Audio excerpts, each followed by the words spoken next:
Subscribe करें हमारे channel को और बेल आइकन को दबाना ना भूलें। जय राम जी की।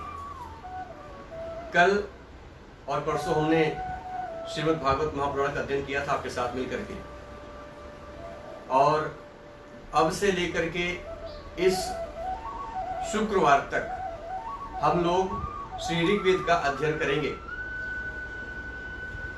और उम्मीद है कि आप सब लोग जिस तरह से इसमें अपना सहयोग देते हैं उसी तरह से आप सबका सहयोग बना रहेगा।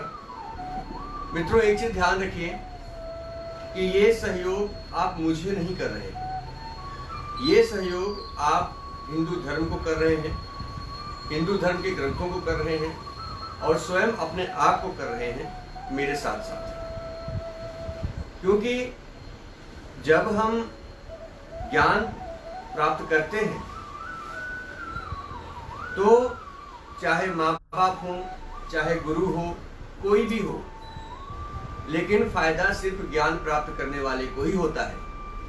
तो इस चीज को अपने दिमाग में रख के चलिएगा कि कहीं ना कहीं इसको करने के पीछे मेरा तो फायदा है ही, क्योंकि मैं अध्ययन कर रहा हूं। मेरी कोशिश ये है कि आप सबका भी फायदा हो, और आपका फायदा यही होगा कि आपको इससे ज्ञान की प्राप्ति हो।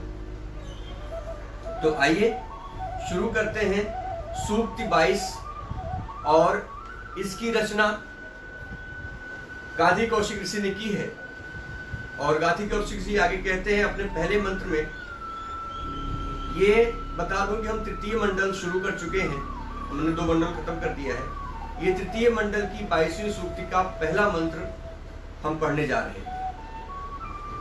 सोम की अभिलाषा करने वाले इंद्रदेव ने जिस जठर में अविशुद्ध सोम रस को धारण किया है, वे ही जातवेदा अग्निदेव ही हैं। हे जातवेदा अग्निदेव, विविध रूपों में अश्व के सदृश वेगवान हविष्यान को आप सेवन करते हैं और सबके द्वारा दी गई स्तुतियों को श्रवण करते हैं। आगे दूसरे मंत्र में कहा गया है, हे अग्निदेव, आपके जिस तेज से स्वर्गलोक, पृथ्वी लोक पूरी तरह से तेज रूप औषधियों को और जल में विद्युत रूप से अव्यक्त अंतरिक्ष लोक को संव्याप्त किया है, हे सर्वत्र गतिमान जगत प्रकाशक, आपका वह दिव्य तेज मनुष्यों के सभी अच्छे बुरे कर्मों को देखने वाला है। हमने पहले भी ये कहा था कि हम कोई भी कर्म करके उसको छुपा नहीं सकते। आगे तीसरे मंत्र में कहा गया है, हे अग्निदेव, आप दिव्य लोक के अमृत रूपी जल को उत्तम रीति से धारण करने वाले हैं। बुद्धि के जो प्रेरक प्राण रूप देव स्वरूप हैं, उनके समक्ष भी आप गतिशील हैं। प्रकाशमान सूर्य मंडल में स्थित सूर्य से परे यानी सूर्य से आगे जो जल है तथा जो जल इसके नीचे है, समस्त जल में आप सर्वदा विराजमान रहते हैं। आगे चौथा मंत्र है। इस मंत्र में कहा गया है कि प्रजापालक, समान विचारशीलों में प्रीति युक्त, द्रोह भावना से रहित ये अग्नियां इस यज्ञ में आरोग्यप्रद वन औषधियों से युक्त हविष्य को पर्याप्त मात्रा में ग्रहण करें। इस सूक्ति का 5वां और अंतिम मंत्र है, हे अग्निदेव, आप यज्ञ आदि कर्म के लिए, अनेक सत्कर्मों के लिए और गौवों के पोषण आदि के लिए हमें उत्तम भूमि प्रदान करें। हमारे पुत्र वंश जो हो वो आगे के पुत्र वंश में वृद्धि करने वाले हों। आपकी वह सुमति हमें प्राप्त हो जिससे कि हम किसी भी अज्ञान और पाप के मार्ग पर आगे न बढ़ सके। आगे 23वीं सूक्त में देवश्रवा और देववात भारत ऋषि ने इसकी रचना की है। और अपने पहले मंत्र में कहा है, मंथन द्वारा प्रकट यजमान के घर स्थापित वे अग्निदेव सर्वथा युवा, यज्ञ के प्रणेता, मेधावान और सर्वज्ञ हैं।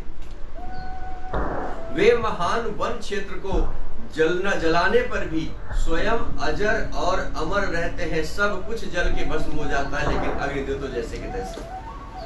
वे अग्निदेव ही यज्ञ में अमृत को धारण करने वाले देवता हैं। दूसरे मंत्र में आगे कहा गया है, भरत के पुत्र देवश्रवा और देववात, इन दोनों ने उत्तम सामर्थ्यशाली और विपुल धन संयुक्त अग्नि को मंथन के द्वारा उत्पन्न किया है। हे अग्निदेव, आप हमारी ओर से कृपा दृष्टि कर हमें प्रभूत धन एवं प्रतिदिन विपुल अन्नादि प्राप्त करने वाली प्रेरणा दें। तीसरे मंत्र में कहा गया है, हे अग्निदेव, 10 उंगलियों ने मंथन के द्वारा चिर पुरातन उस अग्नि को उत्पन्न किया है। हे देवश्रवा, अरण्य रूप माताओं द्वारा उत्तम प्रकार से प्रकट होने वाले देववात द्वारा मथित सबके प्रिय इन अग्निदेव की हम सभी स्तुति करें। वे स्तोत्रजनों के वशीभूत होते हैं। आगे चौथे मंत्र में कहा गया है, हे अग्नि देवता, हम इला रूपिणी यानी अन्नावती, हम इला रूपिणी पृथ्वी के उत्कृष्ट स्थान में उत्तम दिन के श्रेष्ठतम समय में आपको विशेष रूप से स्थापित करते हैं। आप दृष्टवती ये राजपुताना क्षेत्र में प्रवाहित होने वाली गंधर नदी है। आप दृष्टवती आपया कुरुक्षेत्र में स्थित एक नदी का नाम है और सरस्वती के तटों पर रहने वाले मनुष्यों के गृह में धन से युक्त होकर के दीप्तमान हो।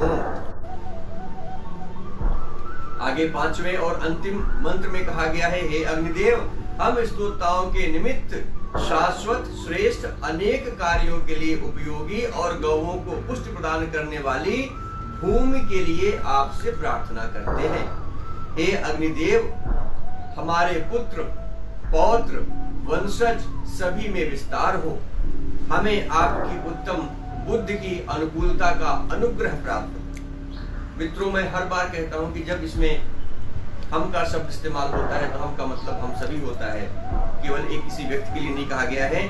आगे 24वां मंत्र है, इसमें विश्वामित्र गथिन ऋषि ने इसकी रचना की है और अपने पहले मंत्र में कहा है, हे अग्निदेव, आप शत्रु सेनाओं को पराजित करें, विघ्न कर्ताओं को दूर हटाएं, शत्रुओं द्वारा अपराजय आप अपने शत्रुओं को जीत करके यज्ञ करता अजमान को प्रचुर अन्न और धन संपत्ति प्रदान करने की कृपा करें। आगे दूसरे मंत्र में कहा गया है, हे अग्निदेव, आप यज्ञों से प्रीति रखने वाले अविनाशी देवता हैं। आप उत्तर वेदी में प्रज्वलित होने वाले हैं। आप हमारे यज्ञ को भली भांति से ग्रहण करें। आगे तीसरे मंत्र में लिखा गया है, हे अग्निदेव, आप तेज से सर्वदा चैतन्यमान रहने वाले हैं। आप बल के पुत्र हैं।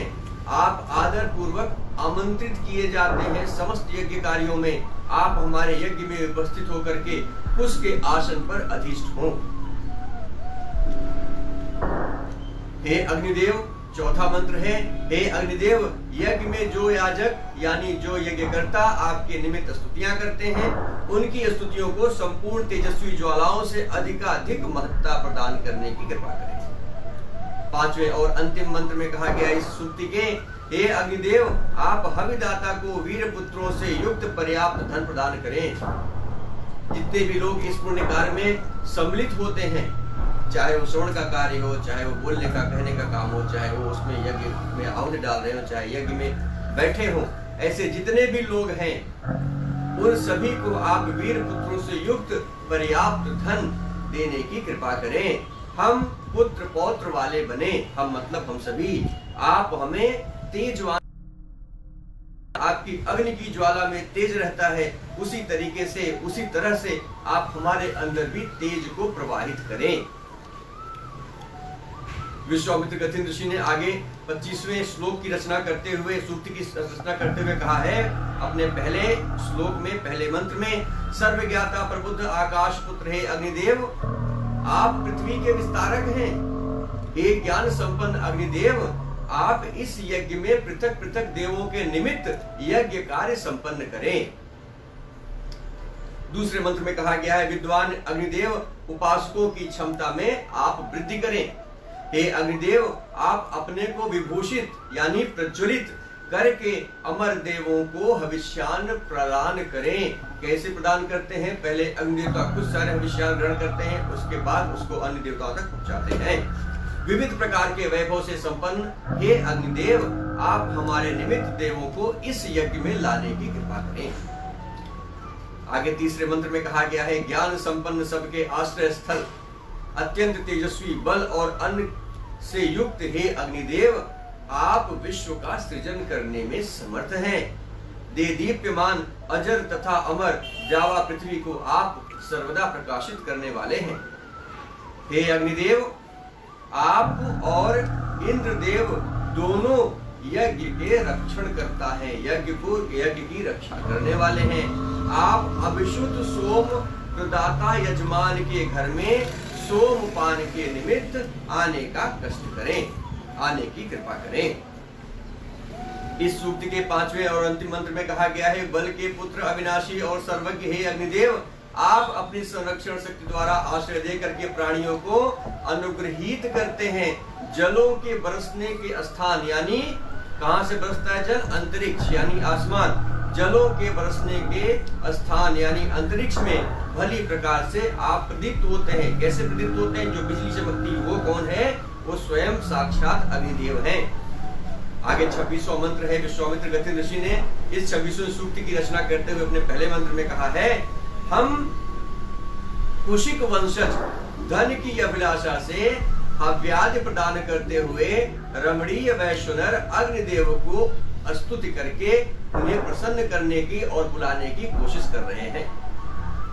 वे अग्निदेव सत्य मार्ग अनुगामी, स्वर्ग के सुखों को प्रदान करने वाले, उत्तम फल प्रदायक और सर्वत्र गमनशील है। पूरे संसार में वो भ्रमण कर सकते हैं, घूम सकते हैं। आगे दूसरे मंत्र में कहा गया है, यजमान के यज्ञ की रक्षा के लिए उन शुभ्र अंतरिक्ष में विद्युत रूप में गतिशील, जैसा मैंने भी बताया था, अंतरिक्ष में विद्युत रूप में गतिशील ऋचाओं द्वारा स्तुत्य वाणी के अधीश्वर। वाणी के अधीश्वर मतलब अगर आप अपनी वाणी में ताकत भर के, सच्चाई भर के, शक्ति भर के अगर अग्नियों को तपस्या करते हैं, उनकी पूजा करते हैं, उन्हें अपनी आहुतियों को देते हैं, तो वो जरूर स्वीकार करते हैं। वाणी के अधीश्वर, मेधावी, श्रोता एवं अतिथि रूप, पूज्य तथा शीघ्र गमनशील हैं। वैश्वनर अग्निदेव, हम सभी आपको पूरे सम्मान के साथ बुलाते हैं। तीसरे मंत्र में कहा गया है, हिनहिनाने वाला अश्व जैसे अपनी जननी द्वारा प्रवृत्त होता है, वैसे ही ये वैश्वनर अग्निदेव कुशिक वंशजों द्वारा प्रतिदिन संवर्धित होते हैं। अमर देवों में सर्वदा जागरूक वे अग्निदेव हमें उत्तम अश्व, उत्तम पराक्रम, समर्थ और रत्न आदि धन प्रदान करें। चौथे मंत्र में कहा गया है, अग्नि यानी यज्ञ का यहाँ पे यज्ञ से मतलब है अग्नि से उत्पन्न शक्तिशाली यानी ऊर्जावान शक्तिशाली धाराएं श्रेष्ठ उद्देश्य से युक्त होकर के अपने को चलाती रहें, चलायमान रहें। बलशाली मारुतों के साथ मिलकर के पृष्टि, पृष्टि का मतलब क्या होता है? वायु को वहन करने वाले मेघ। बलशाली मारुतों के साथ मिलकर के पृष्टि को एकत्र करें। सर्वज्ञता, सर्वज्ञाता, अदम्य मरुदगढ़, जल युक्त पर्वताकार, किसको कहा गया है? मेघों को, बादलों को, पर्वताकार को कंपित करने वाले हैं। इस ऋचा में प्राणवान वर्षा का क्रम एवं मौर स्पष्ट किया गया है। आगे 5वें मंत्र में कहा गया है, हे रुद्र के पुत्र, वे मरुदगण अग्निदेव के आश्रित, विश्व को आकृष्ट करने वाले, ध्वनि करने वाले, जल की वर्षा करने वाले, सिंह के समान गर्जना करने वाले और उत्तम दानशील हैं।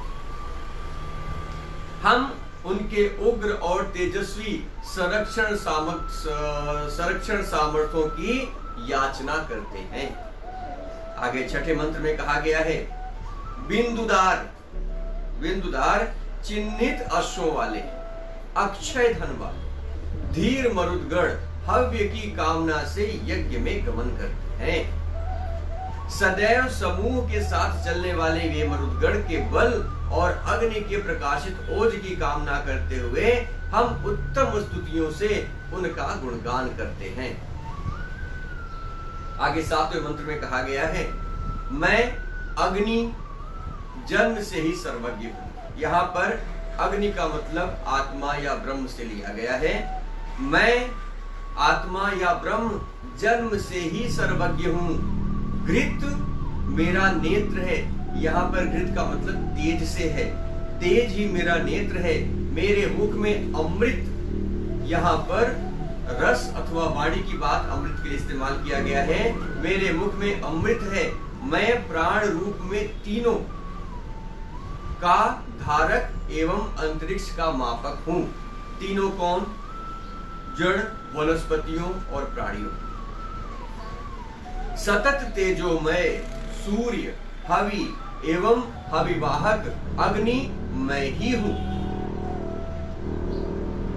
आगे आठवां मंत्र है। इस मंत्र में कहा गया है कि साधक गण, जितने भी लोग अपने अंतःकरण में मननीय परम ज्योति को भली भांति जान करके अग्नि, जल और सूर्य रूप पूजनीय आत्मा को परिमार्जित करते हैं। अग्नि के इन तीन रूपों द्वारा वे अपनी आत्मा को उत्कृष्टतम और रमणीय बनाते हैं। तदनंतर ये द्यावा पृथ्वी को सब ओर से देखते हैं। नवें और अंतिम मंत्र में इस सूक्त के कहा गया है, हे द्यावा पृथ्वी सैकड़ों धाराओं वाले जल प्रवाहों के समान अक्षय वचनों के पालक, संगठक, प्रवाहक, सत्यवादी और माता पिता रूपी आपकी गोद में प्रसन्न होने वाले अग्निदेव को आप सम्यक रूप से पूर्ण करें। सूक्ति का समापन होता है। 27वें सूक्ति की तरफ आगे बढ़ते हैं। विश्वामित्र गति ऋषि इसको कहा हुआ है और इसमें उन्होंने अग्नि देवता और अन्य ऋतुओं का वर्णन करते हुए अपनी प्रार्थनाओं को जगह दी है। मित्रों, अधिकांशतः क्या होता है, जो कि मैं भी शिक्षा से जुड़ा हुआ हूं और ये भी बात शिक्षा की हो रही, क्योंकि कोई प्रवचन तो दे नहीं रहा हूं मैं, बात शिक्षा की हो रही है।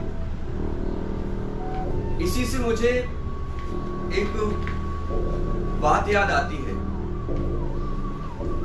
एक समय था जब लड़कियों की पढ़ाई नहीं हुआ करती थी। उन्हें खाली घर में रह करके ही जो घर के काम होते थे वही करना पड़ता था, जो घर की कलाएं थी वो सीखनी पड़ती थी, लेकिन उनको गुरुकुलों में जाने का आदेश नहीं था। और आज भी अगर आप देखें तो हमारे समाज की ऐसी मान्यता है कि बेटों को ही अच्छे से पढ़ाएंगे। मैं सब की बात नहीं कर रहा हूं, मैं सब परिवार की बात नहीं कर रहा हूं, मैं सब वर्गों की बात नहीं कर रहा हूं, लेकिन आज भी ज्यादातर लोगों के दिमाग में यही है। अगर उनका बेटा इंग्लिश मीडियम पढ़ता है तो बेटी हिंदी मीडियम पढ़ती है, यानी सरकारी स्कूल पढ़ती है। बेटा ट्यूशन जाता है, बेटी घर पढ़ाई करती है। कहीं ना कहीं इस चीज का भेदभाव आज भी समाज में विद्यमान है। मित्रों, एक चीज बहुत जरूरी है, जिसके जितने बच्चे हैं वो तो ठीक है, लेकिन ये चीज हमको हमेशा सोचनी चाहिए, समझनी चाहिए कि हमारी जितनी क्षमता हो हम उतने ही बालकों या बालिकाओं को जन्म दें। ऐसा ना हो कि जन्म देने के बाद उनका जन्म निरर्थक हो जाए, फिर स्थिति वो हो कि नहीं, दो को पढ़ाओ दो को मत पढ़ाओ, एक को पढ़ाओ एक को मत पढ़ाओ। वो स्थिति जीवन में नहीं आनी चाहिए। एक बार एक राजा थे, उनके एक बेटा और एक बेटी थी। और धीरे समय बीता, बेटे को गुरुकुल जाने का समय हो गया, उसे पढ़ने के लिए भेजा जाने लगा। लेकिन जो उनकी पुत्री थी उसने भी जिद कर लिया कि पिताजी मैं भी जाऊंगी, मुझे भी शिक्षा ग्रहण करनी है। महाराज ने कहा ऐसे कैसे हो सकता है, तुम कैसे जा सकती, तुम तो लड़की हो, तुम तो कन्या हो, तुम्हें तो घर की सारी बातें सीखनी है, घर की कलाओं में तुमको दक्ष होना है। लेकिन जो भाई था अपनी बहन से बहुत प्यार करता था। उसने कहा पिताजी एक काम करता हूं, मैं भी नहीं जाता, मैं भी यहां रहकर के राज के सारे काम सीखूंगा, आपके साथ आपके संरक्षण में सारी बातों को ग्रहण करूंगा। राजा ने कहा ऐसे कैसे हो सकता है, आपको तो शिक्षा ग्रहण करनी ही चाहिए। वो लड़का नहीं माना। अंत में गुरुदेव को बुलाया गया, गुरुदेव आए, फिर से वही बात रखी गई। पुत्र ने कहा अगर मेरी बहन को शिक्षा मिलेगी तभी मैं शिक्षा ग्रहण करूंगा, वरना मैं शिक्षा ग्रहण नहीं करूंगा। इस बात पे महाराज ने अपने गुरु से, जो कि शिक्षक थे, उनसे उन्होंने विचार विमर्श किया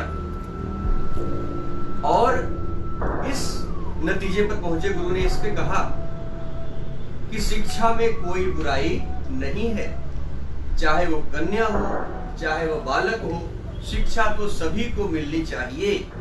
और उस समय महाराज मजबूर होकर के दोनों बालकों को, दोनों बच्चों को शिक्षा के लिए गुरुकुल आश्रम में भेज दिया। चूंकि वहां पे गुरु माता भी थी, इसलिए वो बच्ची का ध्यान रखती थी।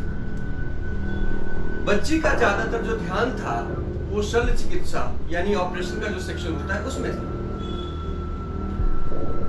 लेकिन ये जो गुरुजी थे ये शस्त्र विद्या सिखाते थे, ये धर्मों के ज्ञान देते थे, ये शास्त्रों का ज्ञान देते थे। तो उन्होंने अपने एक मित्र को बुलाया और उनसे कहा कि इस कन्या को शल्य चिकित्सा सीखनी है, शल्य विद्या सीखनी है। तो वो गुरुजी उसको अपने आश्रम में लेकर के गए और इस तरह समय बीतता चला गया। यहाँ ये बालक शस्त्र विद्या सीख रहा था, वहां बालिका शल्य चिकित्सा सीख रही थी। कुछ समय बाद जब बच्चे थोड़े बड़े हुए तब ये बात हुई कि अब सबको भिक्षा मांगने जाना है। अब राजा के पुत्र हो चाहे आप किसी दास के पुत्र हो, आपको नियम तो मानना पड़ेगा। खैर, चूंकि बालक समझदार था इसलिए इसने उसमें किसी बात का विवाद नहीं किया, सारे बच्चों के साथ ये भी चला गया। भिक्षा मांगते मांगते ये लोग कुछ दूर चले गए और वहां जाकर के एक वृक्ष की छांव में बैठ गए। ये लोग बैठे और इनकी आंखें झपकने लगी थकान के मारे। तभी इनके कान में आवाज पड़ी, कुछ घोड़े कहीं दूर से चले आ रहे हैं और साथ में किसी कन्या की चिल्लाने की आवाज आ रही। इनकी आंख खुल गई। जितने भी साथ में विद्यार्थी थे वो सब कहीं कहीं छुप गए। लेकिन जो राजा का लड़का था, जो शस्त्र सीख रहा था, वो तुरंत पेड़ पे चढ़ गया। उसने पेड़ से एक लंबी डाल तोड़ ली और जाकर उसी रास्ते पे छुप गया जहां से उन लोगों के आने की उम्मीद थी। और जैसे वो लोग उस रास्ते पे आगे आए, उसने डंडे को आगे कर दिया और घोड़े का पेड़ से फंस गया और घोड़ा घुड़सवार को लेकर के नीचे गिर गया। तुरंत इस बच्चे ने या इस व्यक्ति ने उसको धर दबोचा, उसको पकड़ा, उसके हाथ से तलवार छीनी और उसको वहीं पे मार दिया। उसके बाद एक एक करके लोग आते गए, सबसे इसका युद्ध होता रहा। अंत में वो व्यक्ति भी आया जिसने कि किसी कन्या का अपहरण किया था, उससे इनका युद्ध हुआ। उसने तलवार खींच के मारा और इनके पेट में तलवार लग गई, पूरा पेट फट गया। और इसको देख करके जो कन्या बैठी हुई थी तुरंत नीचे उतरी और अपनी ओढ़नी उठा करके उसने पेट को उनको अच्छे से बांध दिया ताकि रक्त प्रवाहित ना हो।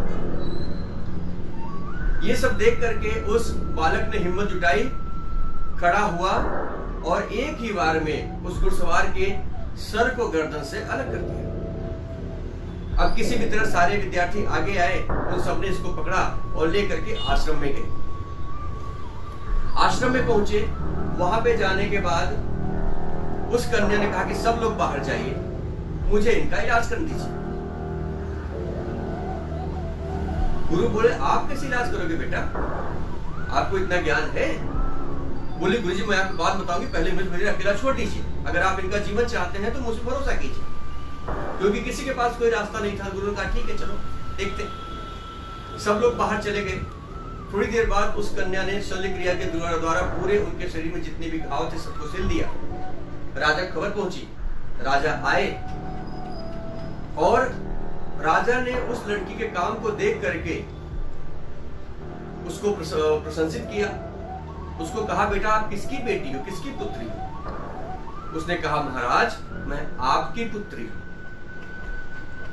आज राजा को वास्तव में गर्व हो रहा था, क्योंकि उनको पता था कि अगर आज पुत्री नहीं होती उनका पुत्र भी जीवित न बचा होता। तो कहीं ना कहीं अगर हमने बेटी या बेटा कोई भी हो, शिक्षा हमें सबको समान रूप से देनी चाहिए, क्योंकि बेटा तो फिर भी जिंदगी भर आपके साथ है, लेकिन बेटी वो तो आपका घर छोड़ के जाने वाली है। इसलिए कोशिश जरूर कीजिएगा कि बेटियां अशिक्षित न रहें। उनके दहेज के लिए आप एक पैसा ना इकट्ठा करें, लेकिन अगर उनको आपने अच्छी शिक्षा दे दी तो बेटियां कभी किसी दहेज की मोहताज नहीं रहेंगी। आइए आगे बढ़ते हैं और इस 27वीं सूक्ति को करके आज का हम अध्ययन समाप्त करेंगे, क्योंकि समय भी हो चला है। इसके पहले मंत्र में कहा गया है, हे ऋतुओं, अन्न तेज और ऐश्वर्य की अभिलाषा से ऋत्विगण घृत से पूर्ण श्रुवा और हविष्यान से युक्त होकर के देवों का यजन करते हैं। सुख की इच्छा करने वाले देवों को प्राप्त करते हैं। दूसरे मंत्र में कहा गया है, यज्ञ आदि श्रेष्ठ कर्मों को संपन्न करने वाले ज्ञानवान, वेगवान और धनवान अग्निदेव की स्तुति गान करते हुए हम उनका पूजन और सम्मान करते हैं।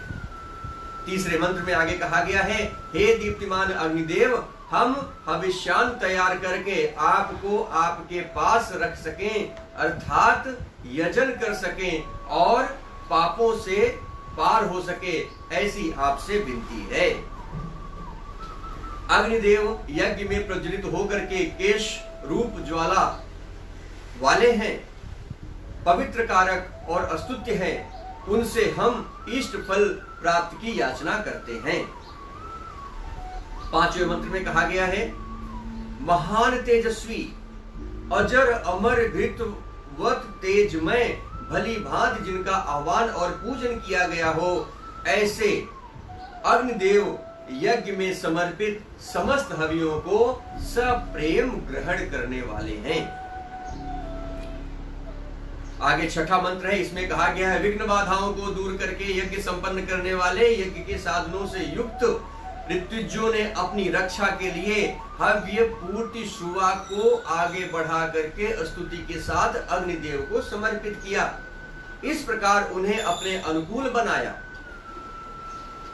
सातवां मंत्र है, इसमें कहा गया है, देवों को आह्वान करने वाले अविनाशी प्रकाशमान अग्निदेव याजकों को सत्कर्म की प्रेरणा देते हुए शीघ्र ही प्रकट हो जाते हैं।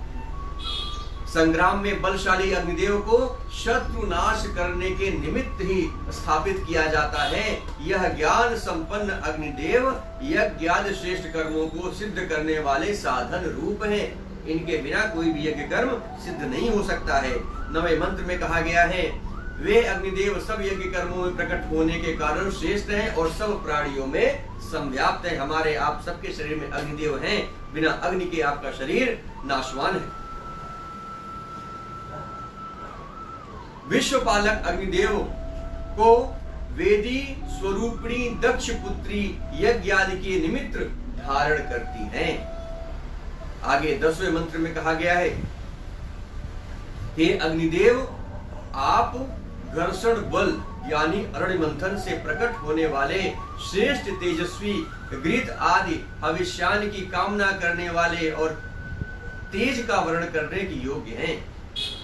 आपको वे दो रूप वाली दक्ष पुत्री इला धारण करती है। 11वें मंत्र में कहा गया है, मेधावी साधक गण जगन नियंता जल प्रेरक अग्निदेव को हविष्यान द्वारा सम्यक रूप से प्रदीप्त करते हैं। 12वें मंत्र में कहा गया है, बलों को धारण करने वाले द्युलोक को प्रकाशित करने वाले अग्नि की ही हम इस यज्ञ में स्तुति करते हैं। 13वें मंत्र में कहा गया है, अस्तुत्य प्राणम्य अंधकार नाशक दर्शनीय और शक्तिशाली हे अग्नि देवता, आप आहुतियों द्वारा भली प्रकार प्रज्वलित और संवर्धित किए जाते हैं। 14वें मंत्र में कहा गया है, बलशाली अश्व जैसे राजा के आह्वान को खींच करके ले जाते हैं। बलशाली अश्व जैसे राजा के वाहन को खींच करके ले जाते हैं, उसी प्रकार अग्निदेव देवताओं तक समस्त आहुतियों को लेकर जाते हैं। ऐसे अग्निदेव उत्तम प्रकार से प्रदीप्त हुए यजमान की स्तुतियों को प्राप्त करते हैं। इस सूक्ति के अंतिम मंत्र में कहा गया है, हे बलवान अग्निदेव, घृत आदि की हवि प्रदान करने वाले हम शक्तिशाली, तेजस्वी और महान आपको प्रदीप्त करते हैं। यहाँ पर अग्निदेव की जितनी भी बातें कही गई वो अक्षरशः सत्य है। कल हम अध्ययन करेंगे सूक्ति 28 और उसके आगे। आज सूक्ति 27 तक का हमने अध्ययन समाप्त कर लिया है और बहुत जल्दी हम ऋग्वेद की समाप्ति की तरफ चलेंगे। हालांकि समय है उसमें काफी, और जहां तक हो सके अपने इस अभियान को आगे बढ़ाने के लिए आप अपना सहयोग दें।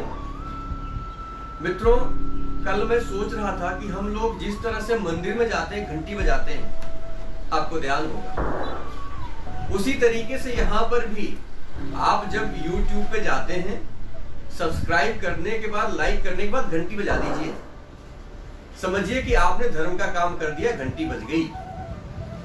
और उसको देखिए, अध्ययन करिए, सब्सक्राइब करिए, ताकि एक जो ये बात है कि नहीं, धर्म की चर्चा तो व्यर्थ होती है, इसमें किसी का इंटरेस्ट भी नहीं होता, ये जो मिथ्या प्रलाप है लोगों का, इस पर एक तरह से प्रतिबंध लगे, लोग ये समझे हाँ यार, धर्म की चीजों को भी लोग पसंद करते हैं। आज भी ऐसे लोग हैं जो धार्मिक अनुष्ठानों को या धार्मिक कार्यों को पसंद करते हैं। आगे इच्छा आपकी है, आप खुद श्रेष्ठ हैं। अपने चैनल का नाम है ओम गुरुकुल वेद और शास्त्र ज्ञान। उस पर आप जा करके अपने सारे जितने भी अंक हैं उनको देख सकते हैं, उनको समझ सकते हैं। और कल हम आपसे इसी समय फिर मुलाकात करेंगे।